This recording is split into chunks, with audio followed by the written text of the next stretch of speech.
Hey guys, it's Jaden with Yaffe's Bagger Nation. We're going to be installing 12-inch mini monkeys.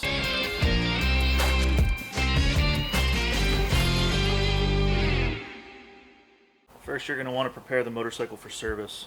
Get yourself some service covers. I'm going to cover the tank, as well as the front fender.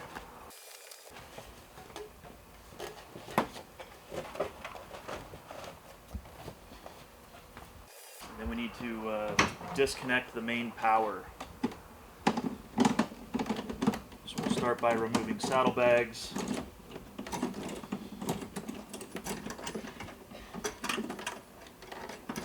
This particular unit already has some Rockford Fosgate audio. So we're going to disconnect the amplifier connector, speaker connector, and the aftermarket lighting connector.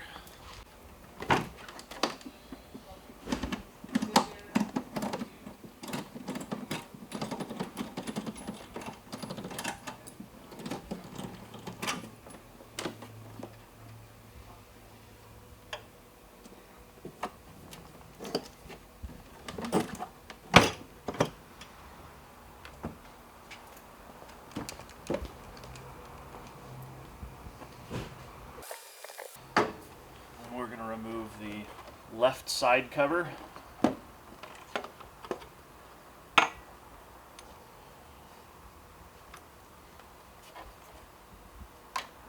Set that aside. What we need to do is turn on the unit. And then as we turn off the unit, we're going to remove the main fuse, the maxi fuse, to disconnect power from all the connectors that we're going to disassemble. I'm going to get out a 3/8 ratcheting wrench, a plastic trim tool, and a Phillips screwdriver. I'm going to start by removing the emblem. It's basically the fork lock cover. These are super fragile. There's a tab back here that breaks. So up here is an automotive trim clip. We're going to want to work on removing it from that side first. That's the little tab that breaks easily, so just be careful. We'll remove our fork lock screws, Phillips number 2.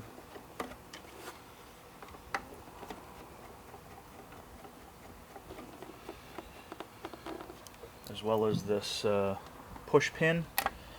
This is basically a Phillips screw, and once you get it out about, let's say, 1/2 inch or so, you're going to want to pull up on the push pin. After that, there are 3/8 hex screws on the side of the nacelle that we'll remove. I just like to use a gear wrench, like a ratcheting wrench.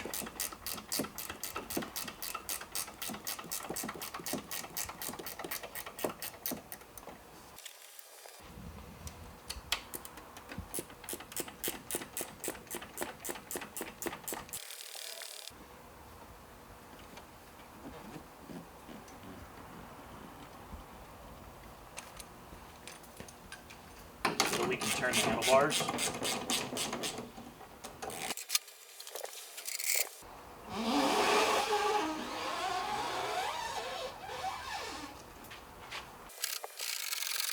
Alright, then we're going to turn the bars until we can remove the nacelle halves.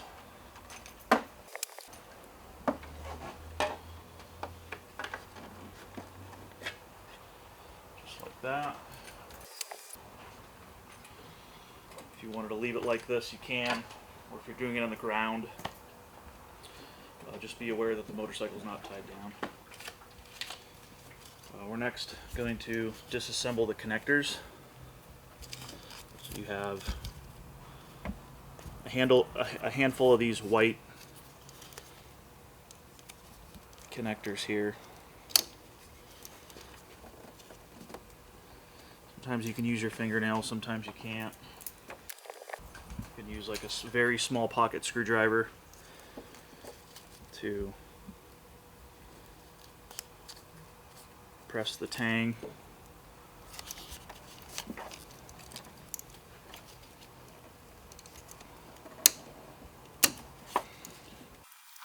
It's a good idea to mark these. You can take a Sharpie and make a mark through both male and female connectors, so that way they go together in the same spot.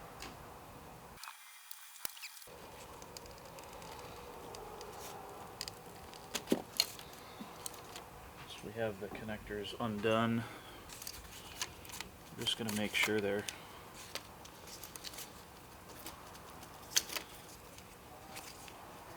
free of anything else.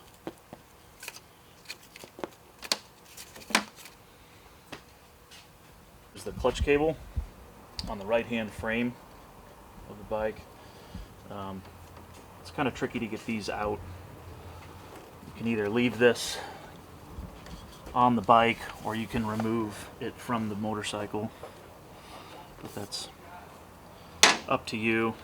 Typically I just try to get this out and around. There's a little clip that slides up, and the tube, like the cover that protects everything, that needs to be slid up.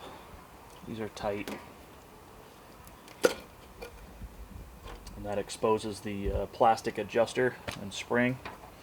What you need to do is you need to pop out this lock piece, compress the cable, and then press the lock piece back in. So that's compressed. A looser clutch cable. Next thing I'll do is remove the customer's mirrors. You could leave these on. I like to take them off just so there's less stuff hanging out on the tank. 1/2-inch deep well socket, a 1/2-inch wrench, whatever you prefer.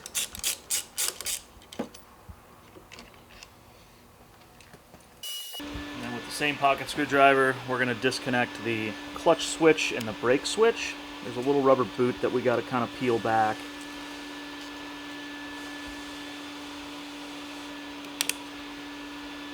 From the bottom. And this one's from the front. This one's easier to see from this side. Compress this and remove the connector. Now what we're going to do is take a T27 and we're going to remove the clutch perch and the brake master cylinder.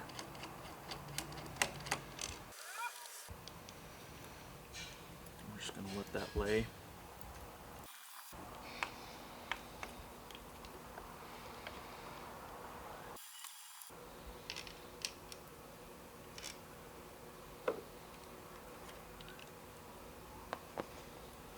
Set that there. Now we're ready for actual handlebar removal. You can leave all the controls on until we get it over onto the bench. Take a 1/4-inch hex driver.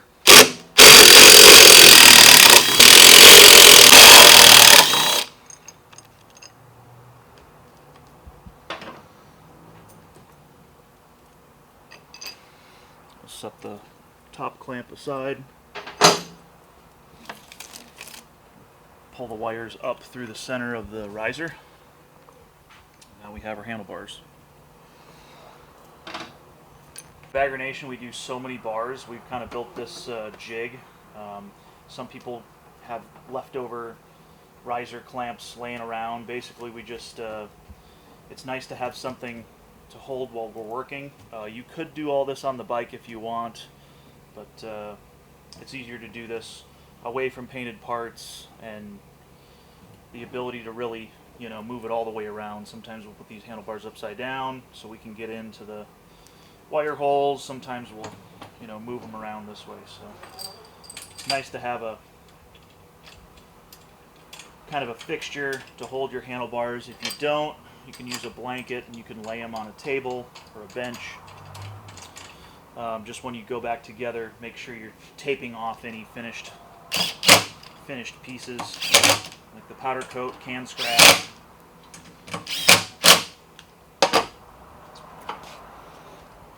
So now I'm going to disassemble the switch housings. And the new switch housings are now T20. So I'll go grab that driver. On the back side of the switch housings, like I said, a T20. Kind of keep in mind how this wiring is laying. That's how you're going to want to get it when you go to reassemble. You have the electronic throttle wire and the main BCM wire, and then you have your brake light wiring. Same goes for the other side. It kind of lays exposed in this area.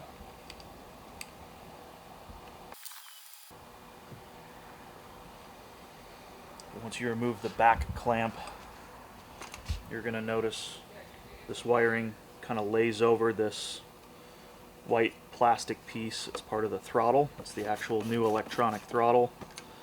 You'll notice this is unplugged. This is for other accessories later on down the road. I think the other side has two. But basically you have your 4-pin CAN bus standard wiring. It is now a 6-pin, it looks like. So that 6-pin there, and then this 6-pin here.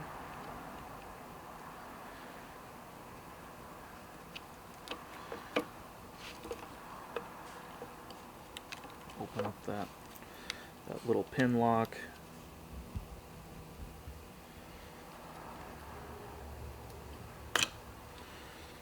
Remove that. Now the whole assembly can come off. This is when you have the opportunity to change your grips out.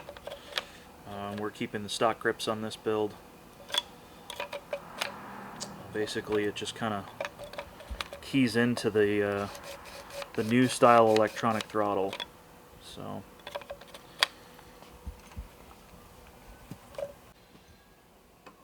do the same thing to this side. On the left side, there is a third T20. And basically what it is, it's an indicator for rotation, and it is here. We have our bars manufactured with a slot so that this can be installed, but then you're limited to travel, right? This is the total travel that you can have for basically your lever height. So some guys choose to keep this out. Just be aware that you can't go too far or you'll be cutting wires. So we'll leave this in here, but loose for now.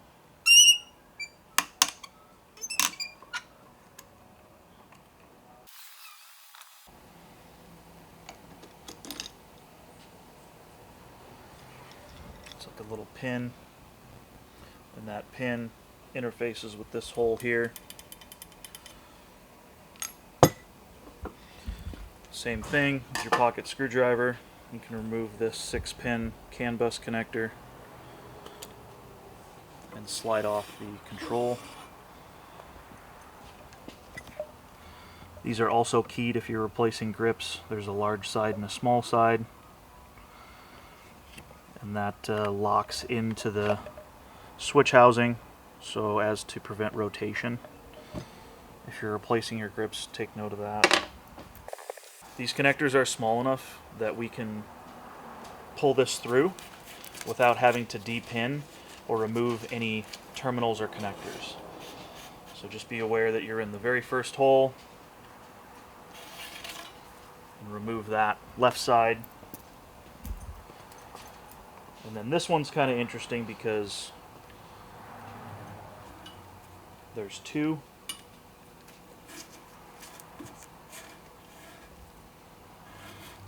You have two connectors here, so just be careful, be gentle. If you need sometimes a little air pressure on a blowgun would help if you have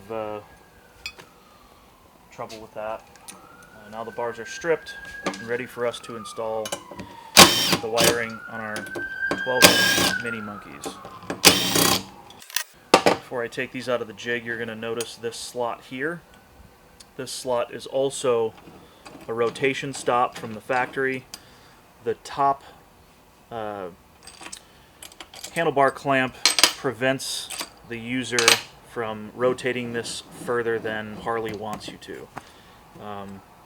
The top clamp can be modified. Basically, we just grind out the top clamp pin. I'll show you that in a little bit.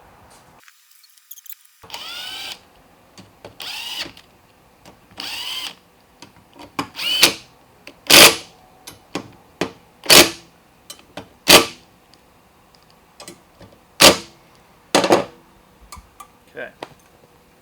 Alright, for the next step, we're going to want to get out some kind of pull wire. Some guys use paracord, some guys use, we use welding wire. We like the rigidity of the welding wire to kind of steer around corners and be able to rotate. And then some electrical tape. What we're going to do is we're going to get our fish wire pulled through first on each side.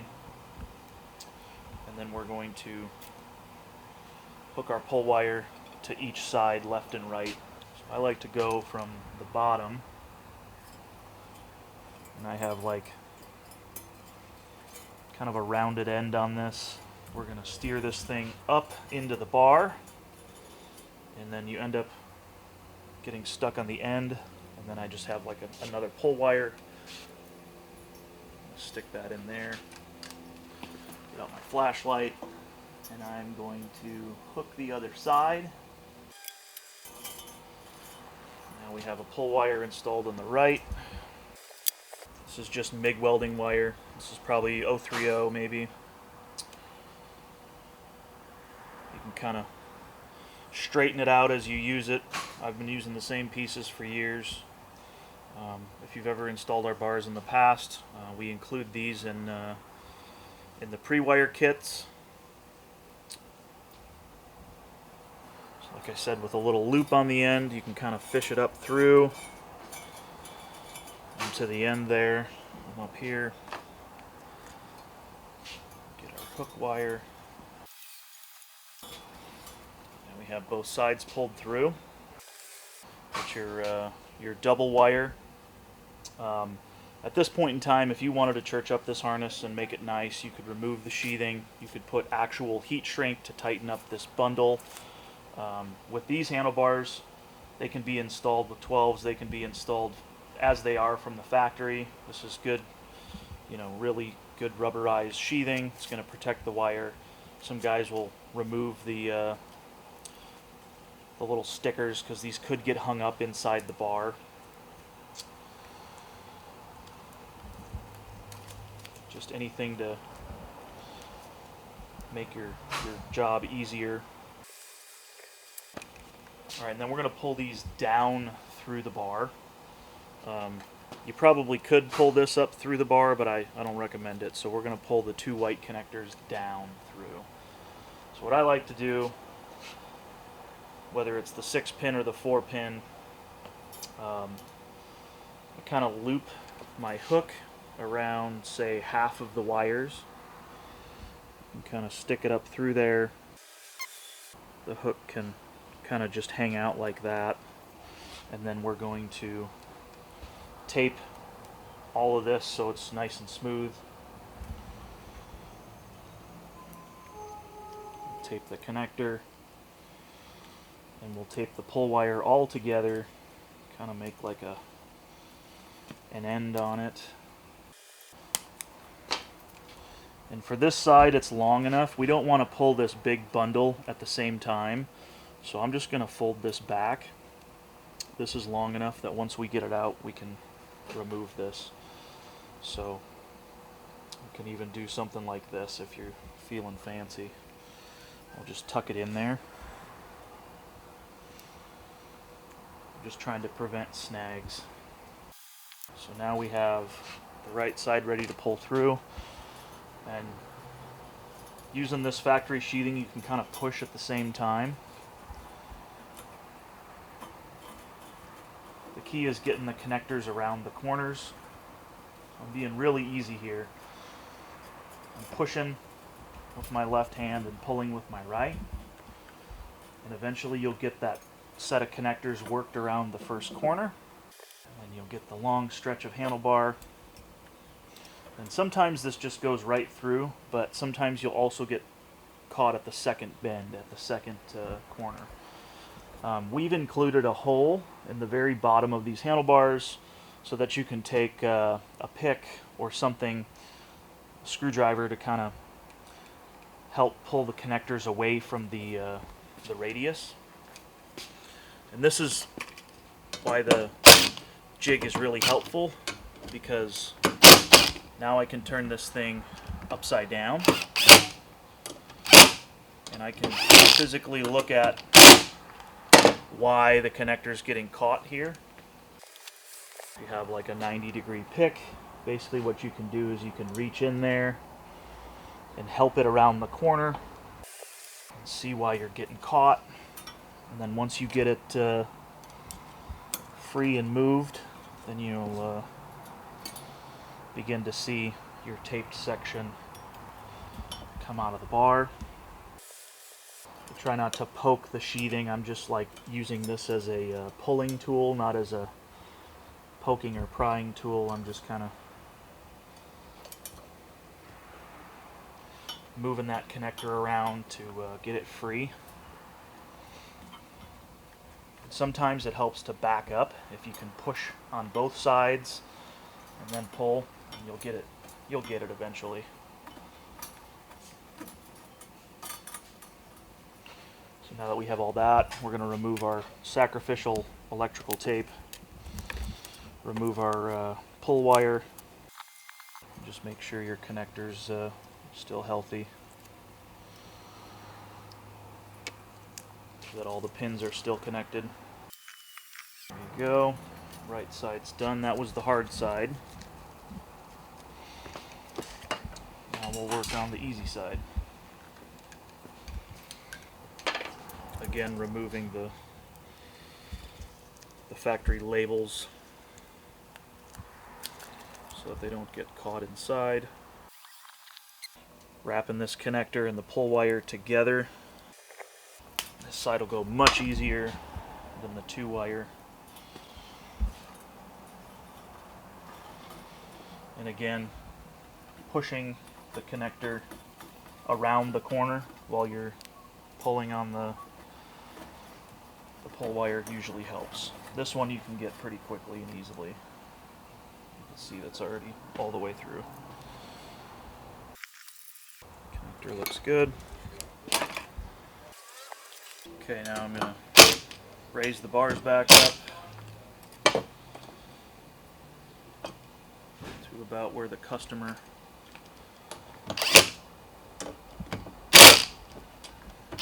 will set the angle. We'll start with this left side. I'm going to install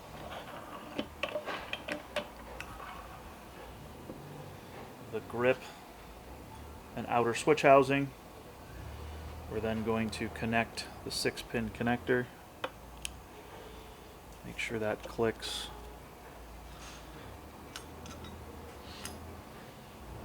And we're going to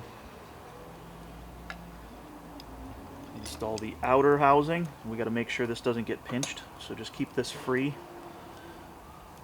that both wires aren't getting pinched between the housing and the bar. And we'll go ahead and tighten our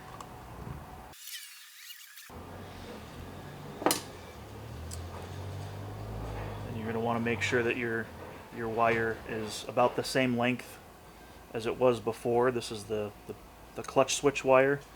You can kind of see the factory has it in this little notch, and this wire kind of takes a set. It's been installed. This bike has 10,000 miles on it. We know that it's going to be the right length. We know that it was here, so it's the way that it was before we took it apart. I'm going to leave this rotation limit switch or rotation limit screw loose for now, just so we know that, hey, we can get enough rotation so the customer's happy, and then we'll tighten that up at the end. Moving on to the throttle side, installing the switch housing and the throttle. This really pretty much can only go the one way.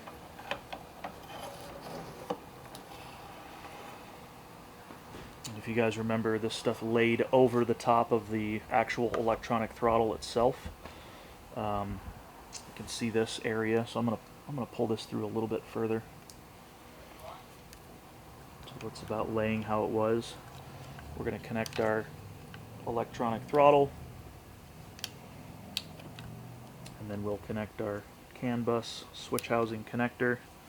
And I want this in the middle of these two pins. That's what the outer switch housing kind of keys to. And then we're gonna lock our little plastic switch housing retainer. I do believe that this laid outside of the switch housing. We'll see how that goes.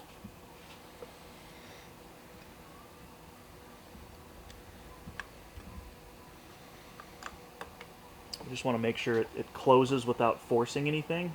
So I'm not squishing any wires, I'm not pinching any wires. This closed up real nice. This one will be loose until the brake master cylinder is installed. I'm going to want these just like this. This brake light switch wire is going to hang out. All right, now let's go put them on the bike. All right, this is the factory top handlebar clamp. From the factory, they have this rotation pin. This prevents basically over adjustment. We can remove this now. We do not have the slot in our handlebars. We basically just cut this out every time. Each person's fitment's going to be different, and we want the customer to be as comfortable as possible while also having the install be safe. This can be broken off with like a vice grip or a channel lock, or it can simply be trimmed out with a cut-off wheel or sander. Basically, I'm gonna ever so gently cut this out of here.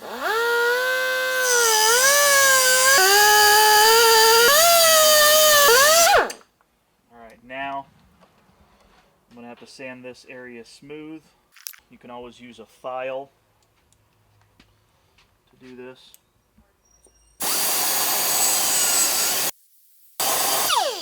Or you could use a small belt sander, so on and so forth. We just want to make sure it's not going to interfere with the handlebar. Alright, now that the pin's gone, it's not going to interfere with the handlebar. It's aluminum, so you don't need to paint it or anything. It's not going to rust. So I'm going to clean the factory Loctite from the riser screws. I usually do this on a wire wheel. You can do this with a die or a thread chaser. I just use a wire wheel.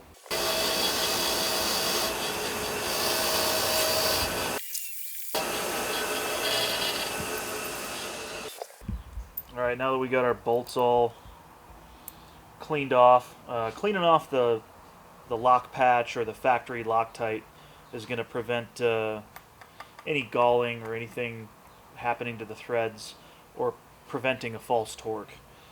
So clean your threads. I do this to any motor fastener. A lot of chassis fasteners have a factory lock patch.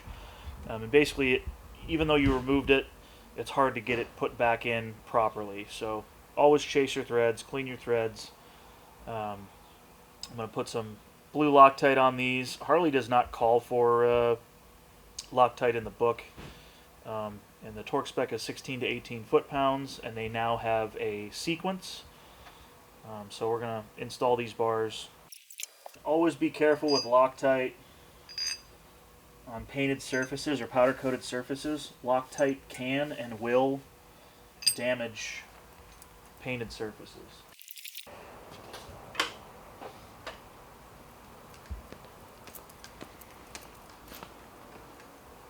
Alright, we're going to tuck the handlebar wiring down through the bottom of the riser. We're going to align and center the handlebars the best that we can. Looks good. Just keep in mind, once you install this riser clamp, if you do rotate the handlebars, the riser will mar and scratch this area. So make sure you get them about where you want your customer to have them. Sometimes it's good to have the customer sitting on the bike when you do the install, or if you're the same size as the customer, same height, put them to where you would ride them. I'm going to put them in line with the forks for now, and I'm just going to lightly tighten these, nothing crazy, and I'm going to just check to see if I like them. Pretty laid back. I'm going to go a little bit further up. Something natural, but not too far forwards. We'll go ahead and snug these down a little bit more. Again, not fully torquing them yet. It's pretty comfortable. I'm not reaching for them. I'm in a pretty neutral riding position. Alright, I'm going to go ahead and torque these now. Harley's torque spec is 16 to 18 foot-pounds, and their pattern is 1, 2, 3, 4. I have these snugged up relatively close.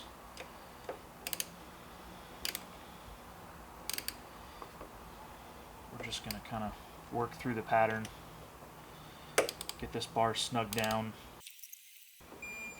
Okay.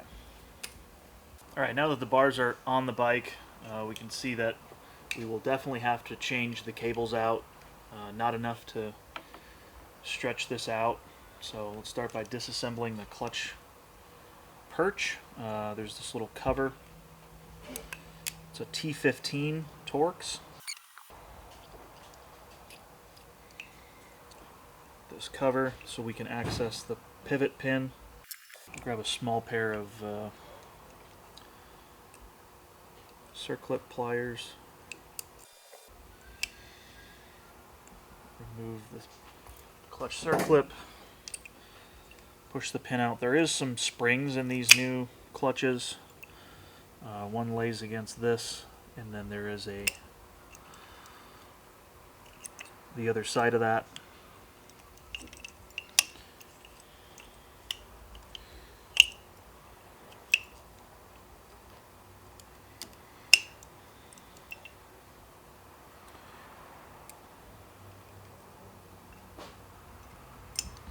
It's more like a dirt bike.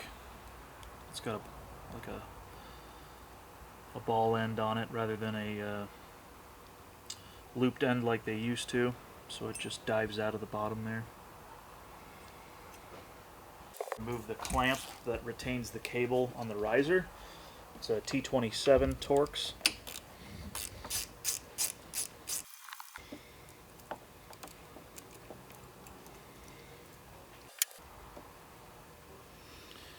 This clamp is metal. I'm going to spread it out and around this thing, get it out of the way. We're going to want to get this chin scoop out of the way. Basically, it's like a radiator cover. You can turn the bars left or right. And just kind of pull towards the front of the motorcycle. It's like 4 push pins.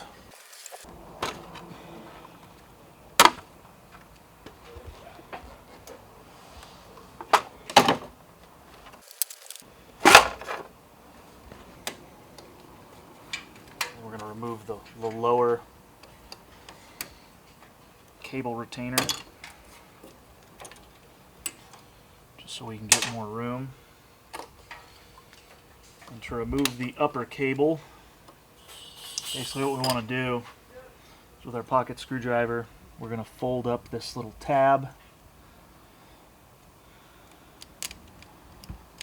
And we want to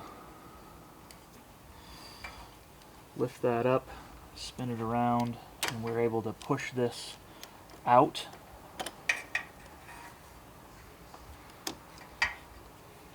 And then remove this.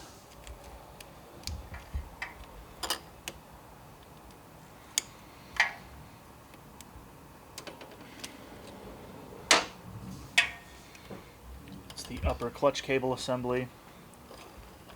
And there's kind of some things that hold this thing in place. Some tabs.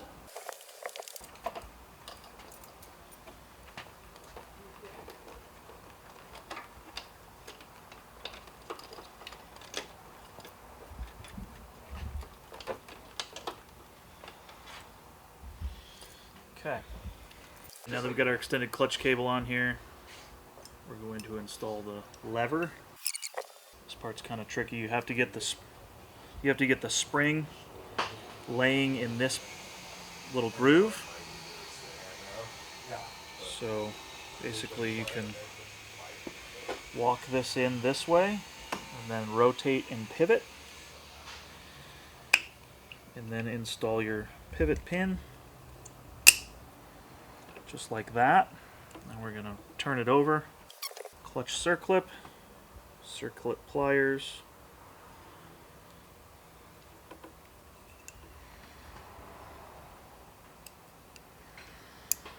make sure that's snapped in there. Then we'll grab our clutch switch cover and screw. And before, you have to kind of dive this plastic piece into that groove, and everything lines up, and tighten with your T15. You don't have to go crazy, this is just plastic, just snug. We have our Perch assembly. And we'll get our T27 tool and our fasteners. And then what we need to do is make sure that we don't pinch any of these wires. This is laying in this area. Just kind of hold that in its home. These are 6-inch. Slowly guide this in. These are extended. We might have Start your fasteners. Just want to make sure that we don't pinch this. It sticks out the bottom. You can now go ahead and connect your clutch switch. Hear an audible click. Make sure it's secured. We're going to go ahead and get our rubber clutch cable P-clamp. We're going to want to get this trained to where we want it. Something like that.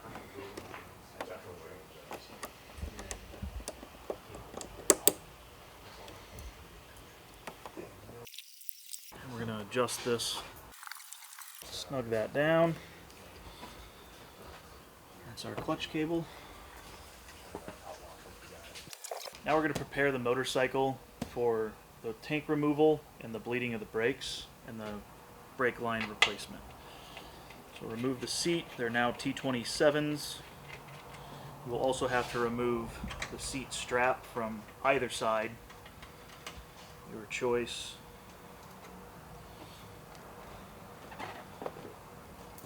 Remove the right side cover.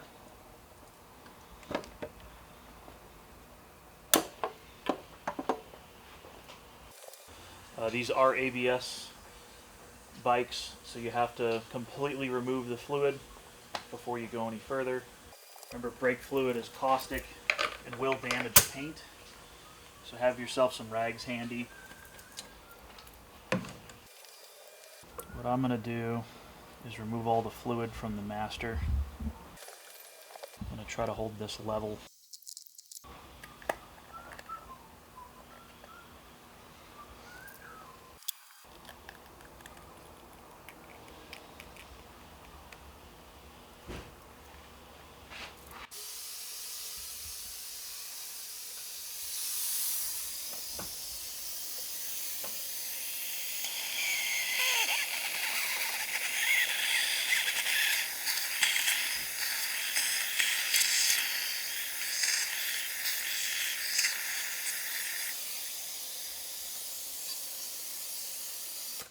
Okay, now we can remove the master cylinder from the line. The banjo fitting and banjo bolt use a 12mm socket.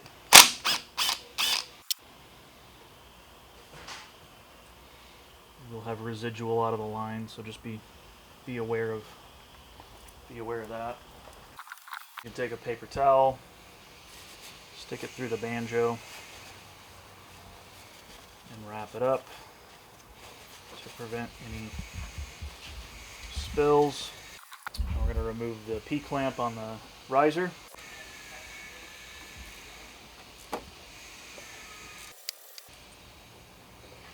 P-clamp. It's like a half clamp. It just comes right off of the rubber. Now we're going to do tank removal. Remove your tank cover.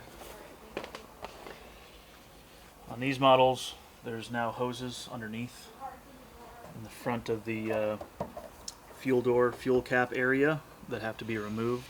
So the dash does have to be removed. It's a 5/32 and a T27.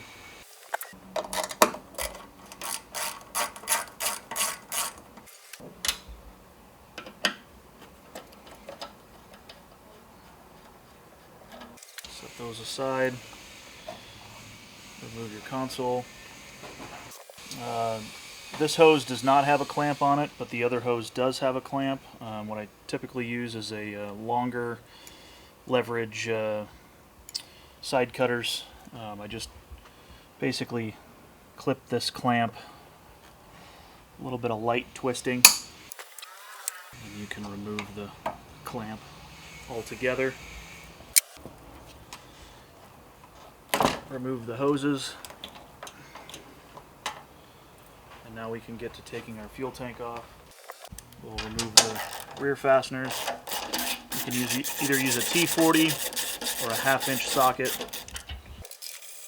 And just like all previous touring models, there is a rubber cover on the front fasteners.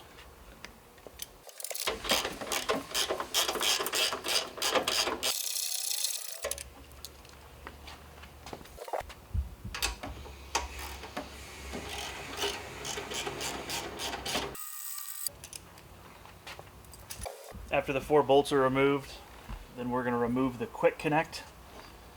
Basically, I'll grab this silver area, slide it up, and block the black area, the male portion. I want to slide it down.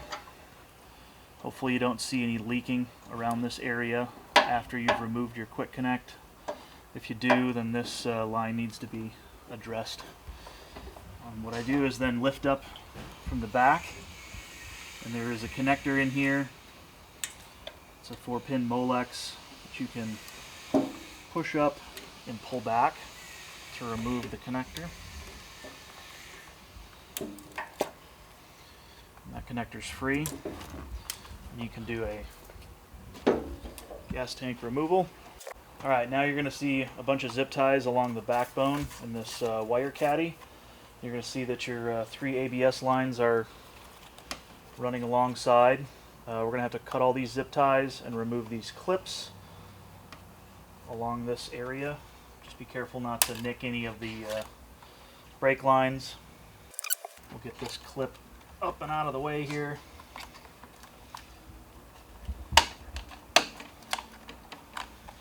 You have one zip tie right here. Get these out of there. And these clips lift up. Alright, the brake line that you're going to remove is the top brake line. This tab right here, if you push this tab rearwards, then this can be freed up. Now your upper line can be removed.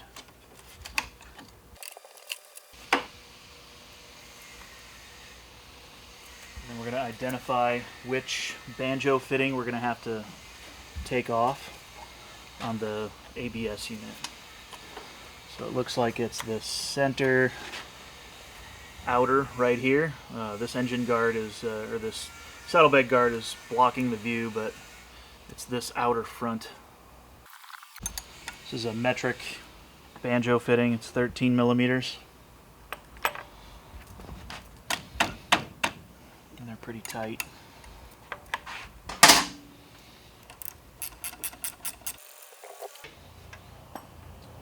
You'll want a rag handy. When we remove this, this line is still has brake fluid in it.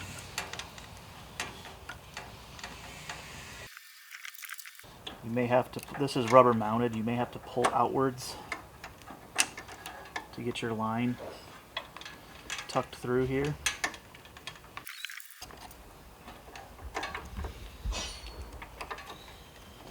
Alright.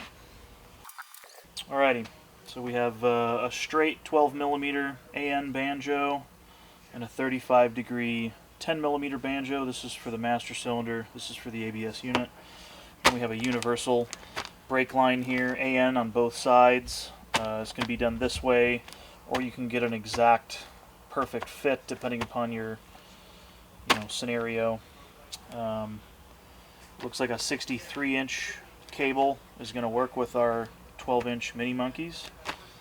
At this time I'm going to discard the factory crush washers and go ahead and install new crush washers and get them ready.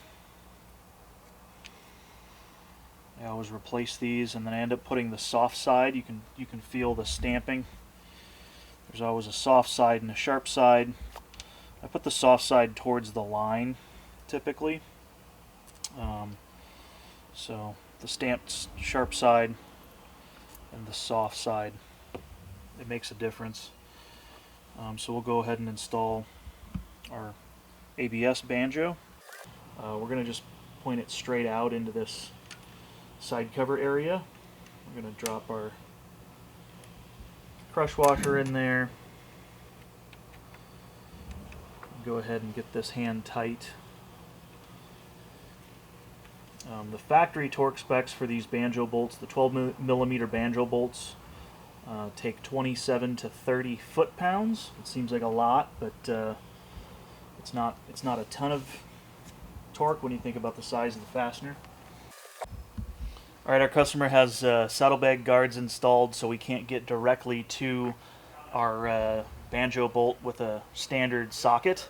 I have a torque adapter here. Anytime you use a torque adapter, just make sure you're 90 degrees from your torque wrench. If you're straight in line with it, it's going to change the value of the actual torque. So here we're at 90 degrees. We're going to torque this thing to 28 foot-pounds. Okay. Grab our brake line. What I'm going to do is I'm going to feed this down in this area like the stock line was. I'm just going to start this. I'm not going to tighten it. We're going to route the line. Get this in here. This was the uppermost line. So go in here first.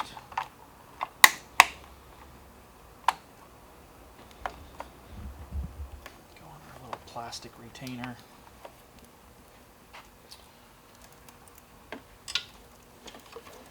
Go up into the forks.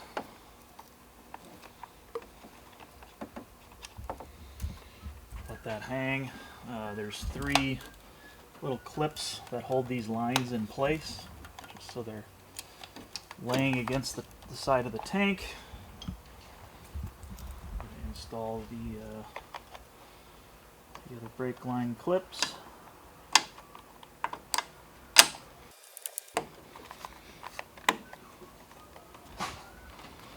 Just kind of double check your routing as you go. Right here I'm going to get the brake line installed into the upper retainer. The aftermarket brake lines sometimes are larger, so it's going to go in here pretty hard. Okay, now that we have the brake lines installed in their appropriate retainers and holders, now we can install the master cylinder and put our upper banjo fitting on. I'm going to pre-install this upper banjo fitting loosely. We'll wipe off any brake fluid that we get here. Wiring out of the way, how it was laying before. And then loosely install this master cylinder with our T27 fasteners. Make sure our brake switch wiring is free and not pinched. And loosely thread this on. Now on the factory cable, there was a rubber boot around a P-clamp. Universal cables don't have that, so we're going to have to slice that off of our old cable and install that onto this one.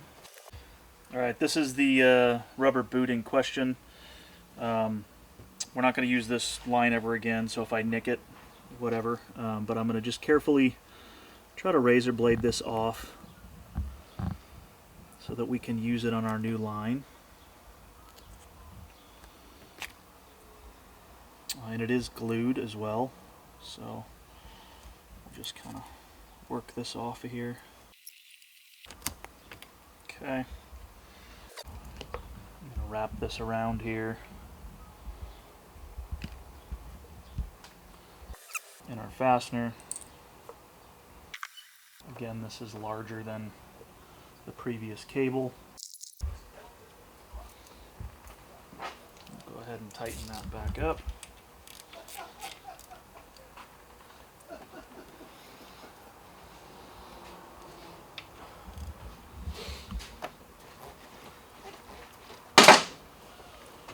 And we're going to check our travel to make sure that we're happy that it doesn't bind in any way. And it's sitting where it's supposed to. Now we're going to install the connectors again. We have the right and the left.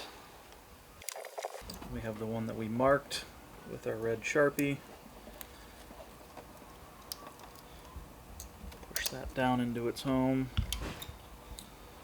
And then the 6-pin into its place. I believe this one was vertical. And this little caddy here, it's kind of hard to see. That lives down here in this little clip. And these each have Christmas tree zip ties that retain it to this plastic plate. Brake line here, plenty of clutch cable, plenty of electrical for our 12-inch mini monkeys. You just want to make sure that this is in the place that it was before and it's not pulling or stressing out these cables. Like I said, this clutch is a little long, but that's alright. Alright, now we can connect our brake light switch, put the rubber boot on there. Happy with where everything's going to sit. We're going to torque our upper banjo and torque our lines. This upper banjo is going to be 17 to 19 foot-pounds. Alright, I'm going to go ahead and torque this upper bolt 17 to 19 foot-pounds while retaining the line. And now I'm going to tighten these. But you want to be sure you're using a line wrench. These line wrenches, they'll slide on.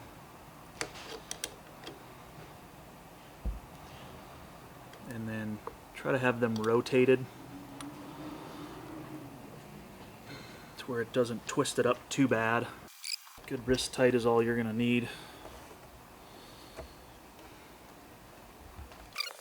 Glide a line wrench on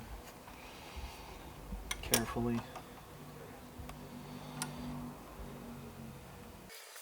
Like a good wrist tight, as long as it doesn't leak on you. We're going to take fresh dot 4. We're going to fill our master cylinder.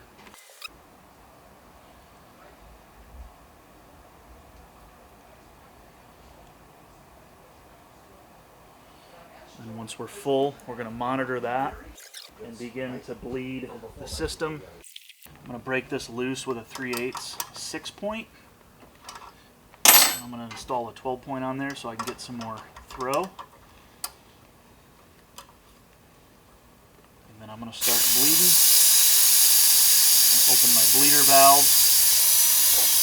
I'm going to watch my level. It's going to go down. I'm going to watch this suck air out of there.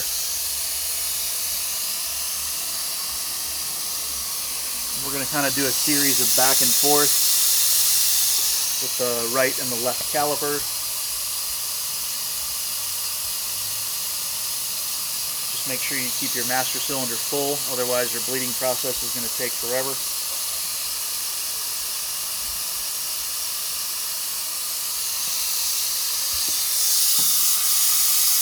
Close your valve, clear out the hose, move over to the other side.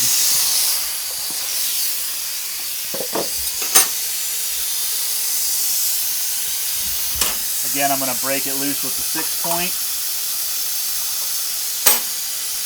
Install the 12-point wrench so that I get more throw.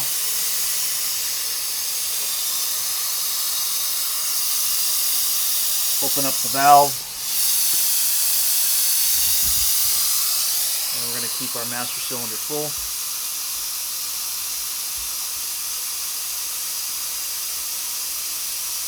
I usually let it go down twice before I close the bleeders. And then we'll move on to a manual bleed.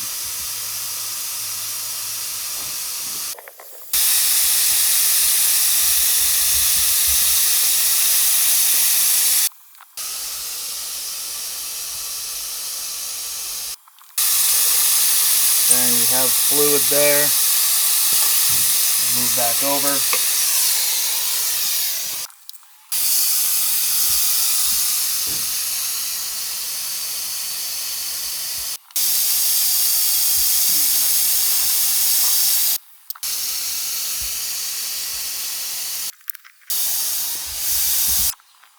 And the moment we start to actuate that lever, bubbles and fluid can come out the top of the master cylinder.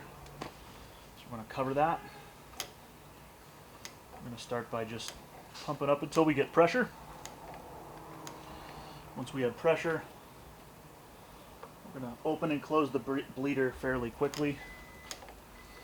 Again, monitoring how much fluid is in the master.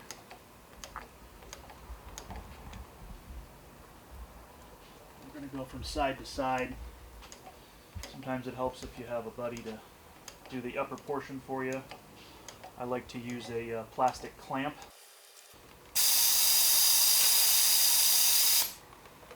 On the other side. Get all set up.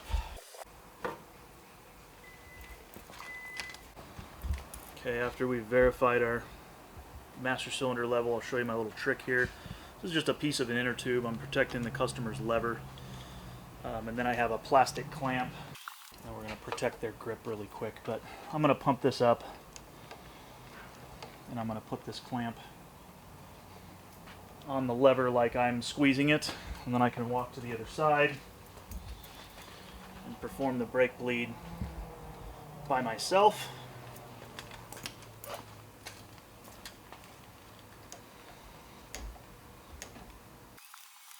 Again, checking our master cylinder level.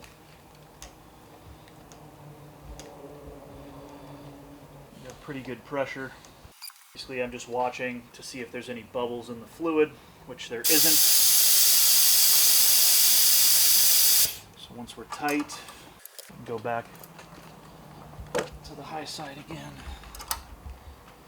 Do one last final. A little bit of bubbles in there, so we're going to keep going on this side. That time, no bubbles.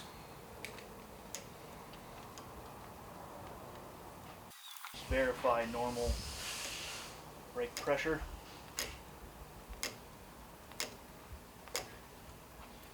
We're going to top off our fluid level, the inner rubber piece, get all the old brake fluid off of there.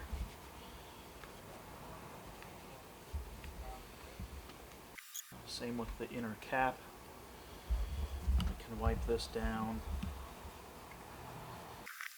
There should be a minimum level and then maximum inside the master usually, but I usually just wouldn't go a quarter inch below the cap. You know, just above that line, pretty much right at the sight glass. We'll reinstall our cap, the 3 screws. I'm going to go ahead and just snug these down. You don't want to over tighten them. The torque spec's extremely low. I'm going to wipe off any excess brake fluid. Make sure we didn't get anything on any painted surface. and we'll reinstall the 3 zip ties that we cut at the beginning of the video.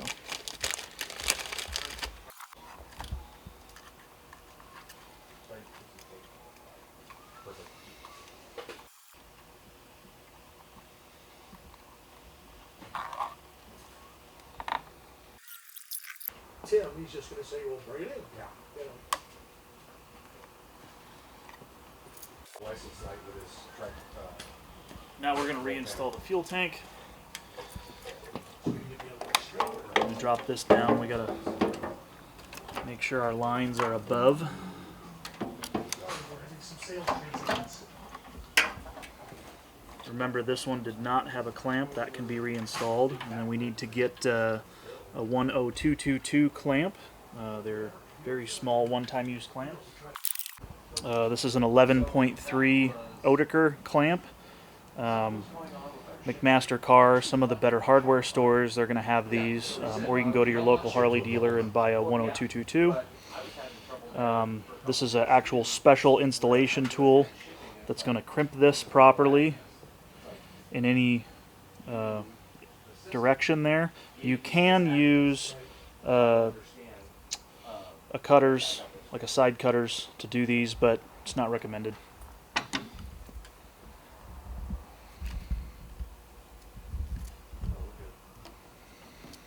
So that's all the way slid on there. Now we're going to carefully crimp this.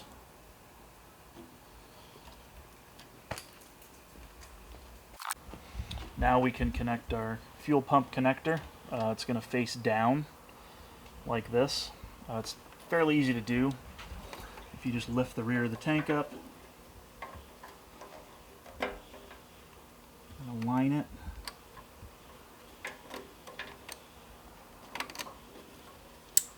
Make sure you hear your audible click and rest the tank back down. We'll get back to our quick connect in a moment. But I'm going to put the actual fuel tank mounting bolts on first. So I'm just going to hand start these. And you may need to kind of lift up on the tank to get the front ones lined up.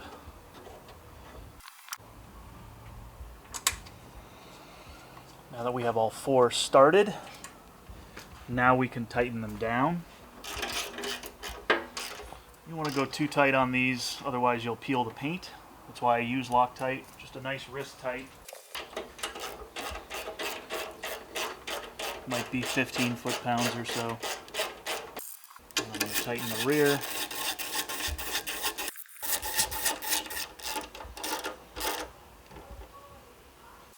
They kind of hook over the front tank tab.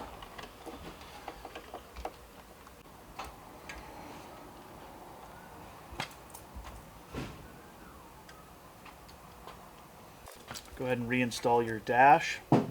Just make sure the 2 lines are laying how they were laying before. As long as it moves and you're on either side, you should be good to install your fasteners. This front fastener is really easy to cross thread, so just make sure you get it in there easily without forcing it. Go ahead and install your rear tab screw.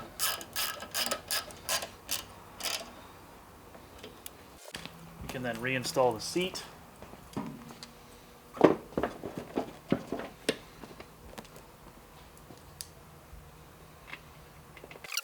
And our seat strap. Tucking it in first. And then our other T27. Go ahead and install our Nacelle halves.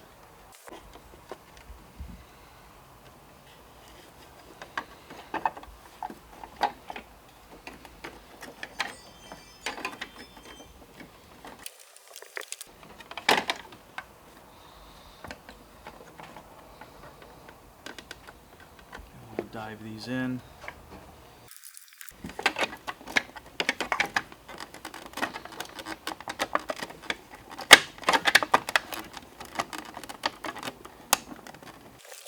Verify that you have both nacelle halves over the studs, stud standoffs. We're going to reinstall all our fasteners.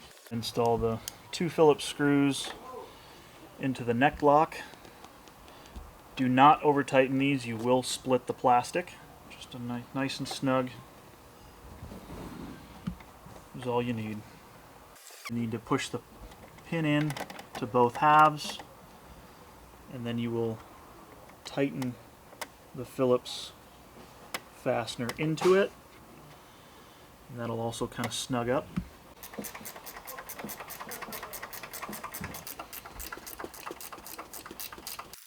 Emblem, again, this plastic tab is very brittle. Start with the back, pop it forwards.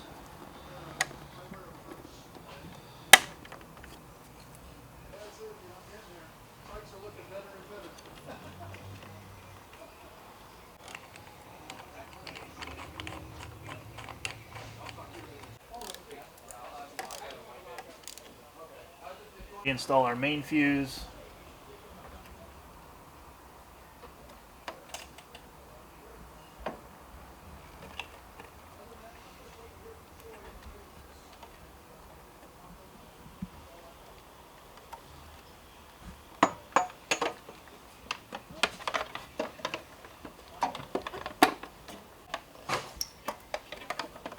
And our other side cover.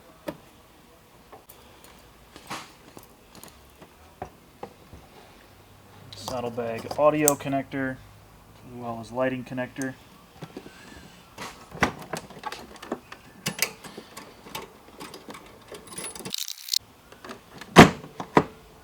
Same on the opposite side.